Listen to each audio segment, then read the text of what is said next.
House now, where the government has announced that it has cleared over 1 billion cedis owed health facilities on the National Health Insurance Scheme. With 5 months outstanding payments yet to be made, CEO of the NHIA, Dr. Bernard Okoboy, says work is being done to pay the claims. He made a disclosure when he led a delegation to the Jubilee House to update the president on the current status of the scheme. Managers of several health facilities in recent times say they are being starved of funds to cater for patients on the National Health Insurance Scheme. As a result, some patients were being forced to bear the full cost of accessing healthcare due to the non-release of funds to the National Health Insurance Authority. Commenting on this disturbing issue, CEO of the National Health Insurance Authority, Dr. Bernard Okoboy, said so far his outfit has cleared some arrears, old health facilities, and is working on reaching a clean state. When we came into office, the arrears were over a year's payments. That's over 1 billion plus. The health insurance owed some facilities 13, 14 months of arrears. I'm happy to say that as we speak, we have paid up to April of this year. So if you take out April, there are 8 months that is left. And the way the scheme runs, we take out about 2 to 3 months for claims submission and vetting. So we take those ones out to see the real arrears that we have. So it's about 5 months that we owe facilities when you take out the period for vetting claims.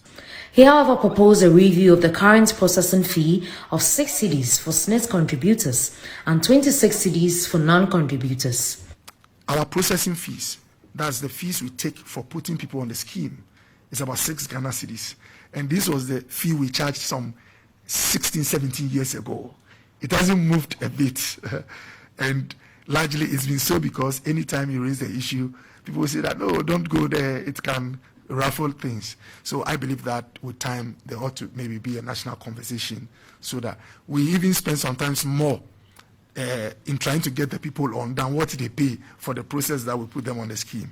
And then the other one is that for those who are not SNIT contributors, who don't pay anything through taxes to the scheme, their premium is about 26 Ghana cedis for a year. And this was the premium some 15 years ago.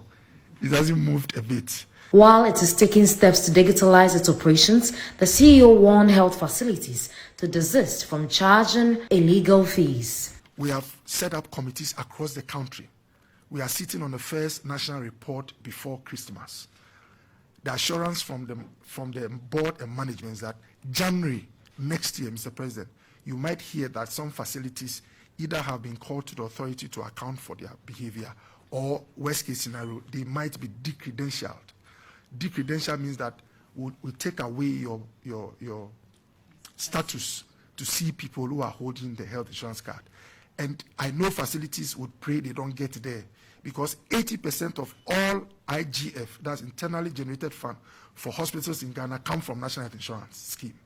And that is why every day hospitals are begging us to credential them so that they can see to health insurance patients. President Akufo-Addo was impressed by the work done so far by the current management of the scheme and assured them of the continuous support. I'm very happy to hear about the improvements that you've brought about, especially in your relatively brief time as Chief Executive Officer of this, the expansion in membership, the targeted expansion in membership, the management of claims.